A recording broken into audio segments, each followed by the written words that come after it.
Di tengah-tengah pidato kenegaraannya, Bapak Presiden Joko Widodo memberikan kata-kata dan salam perpisahan kepada Bapak Prabowo Subianto sebagai presiden terpilih. Dan ini disambut dengan sikap hormat dan juga sungkem dari Bapak Prabowo Subianto kepada Bapak Presiden Joko Widodo. Ya, ini jarang sekali terjadi ketika presiden terpilih memberikan hormat kepada presiden yang digantikannya.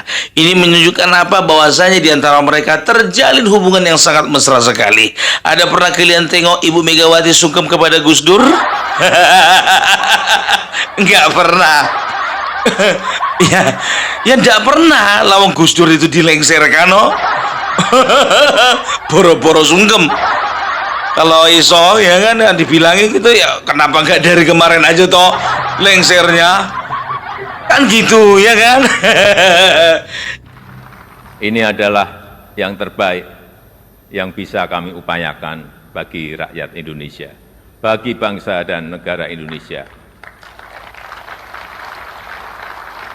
Saya tahu bahwa hasil yang kita capai pada saat ini belum sepenuhnya tuntas mencapai hasil akhir. Belum sepenuhnya sesuai dengan harapan dan keinginan Bapak Ibu semua. Namun, saya yakin dan percaya dengan persatuan dan kerjasama kita, dengan keberlanjutan yang terjaga, Indonesia sebagai negara yang kuat dan berdaulat akan mampu melompat dan menggapai cita-cita Indonesia Emas di tahun 2045.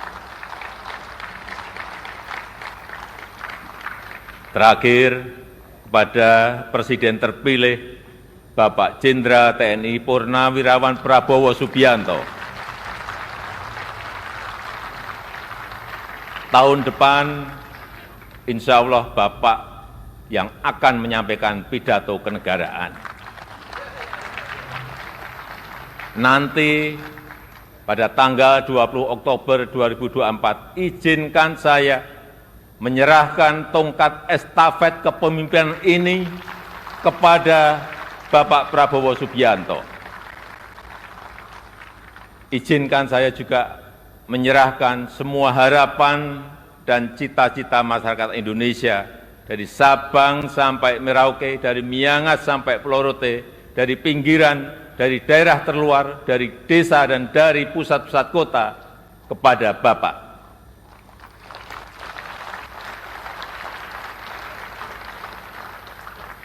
Semoga Allah SWT, Tuhan yang Maha Kuasa, senantiasa memberikan petunjuk dan kemudahan bagi bangsa Indonesia dalam kepemimpinan Presiden Prabowo Subianto pada pemerintahan periode mendatang.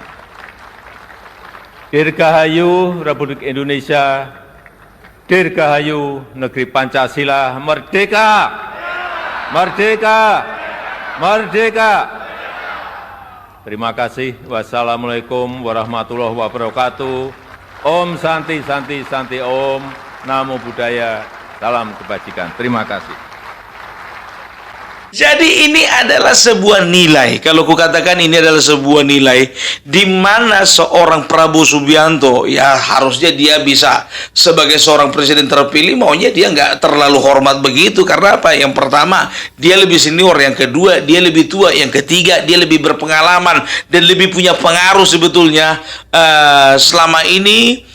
Tinggal menunggu waktunya jadi presiden aja, kan begitu ya. Tapi ini tidak ditunjukkan oleh presiden terpilih kita Bapak Prabowo Subianto. Itu menandakan apa? Bahwasanya Bapak Prabowo Subianto itu dengan Bapak Joko Widodo itu sudah terjalin chemistry yang tidak akan pernah terpisahkan lagi.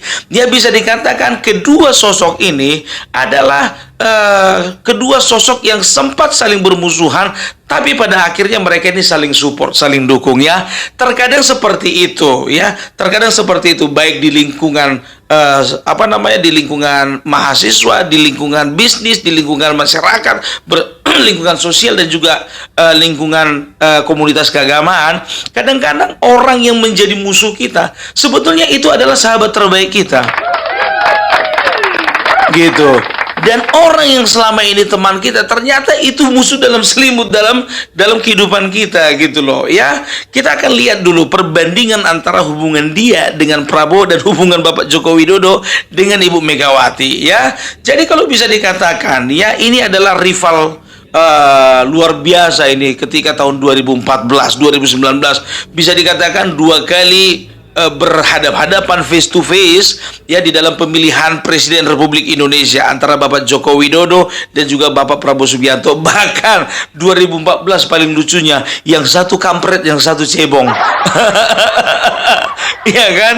Ya, kubunya Prabowo dikatakan itu kubunya kampret. Kubunya Joko Widodo itu dikatakan kubunya cebong, ya kan? Tapi alangkah indahnya dan luar biasanya ketika tahun 2024 terjalinlah kerjasama antara kampret dengan anak cebong. Itu kan istilah analogi yang yang bisa kita adopsi dari kerjaan orang-orang tahun 2014 itu ya. Inilah 2024 ini masa indah bagi Indonesia. Karena apa? Karena pada akhirnya kampret bisa berkolaborasi dengan anaknya cebong. Iya kan?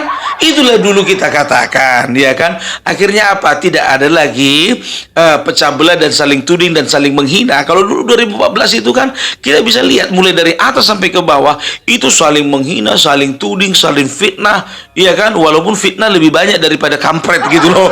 Dari kubu kampret lebih banyak hinaannya itu kepada cebong. Gitu, ya kan? Dan ini pun juga tahu enggak kalian? Kami pun juga di komunitas gitu loh. Kalau kita misalnya contohnya ada seseorang atau beberapa pihak atau beberapa orang yang kami anggap saingan ya, kami selalu katakan, biasalah itu kampretnya itu. Biasalah, itu kubu kampret itu, gitu. Ya, terbawa-bawa gitu loh ya. Jadi orang itu panggil kami cebong. Tapi tidak apa-apa lah. Itulah yang dinamakan warna-warni di dalam dunia perpolitikan di Indonesia. Ya, memang lucu-lucu, tapi itulah adanya ya. Mungkin kalian yang masih hidup di 2014 dan sekarang masih hidup juga ya, aku rasa kalian masih ingat. Tapi kalau sudah meninggal sama siapa mau kutanya? Ya, itu dia. Ya, tapi sekarang ini ya itu bisa dikatakan nggak ada yang sangka bahwasanya Bapak Prabowo itu akan bisa join ya dengan Bapak Joko Widodo untuk memajukan bangsa ini. Tepuk tangan dulu. Ya, itu dia. Jadi salah satu sifat yang bisa kita petik dari Bapak Prabowo ini, yang pertama ini dia rendah hati. Kenapa rendah hati? Dia itu bisa dikatakan kalau di mata dunia dia itu sangat terpandang. Di mata dunia dia itu sudah punya nama sebetulnya dibandingkan Bapak Joko Widodo pada saat masa sebelum jadi presiden ya. Tapi dia itu ya tidak terlalu membanggakan dan tidak mempersenjatai dirinya dengan keterkenalannya itu, sehingga dia tidak hormat lagi kepada Bapak Joko Widodo.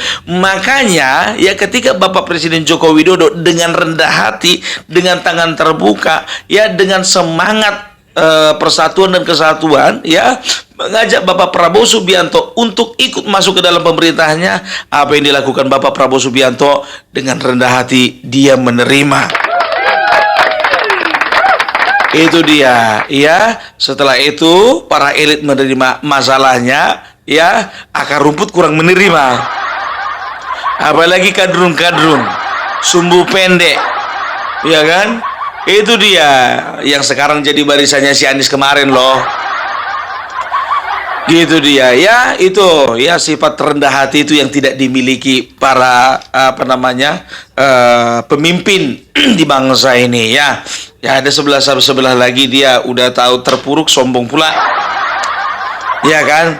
Jadi memang kadangkala ya kita memerlukan sikap kerendahan hati di dalam berpolitik ini. Supaya apa? Supaya kita bisa survive gitu. Nggak usah sok-sokan gitu loh.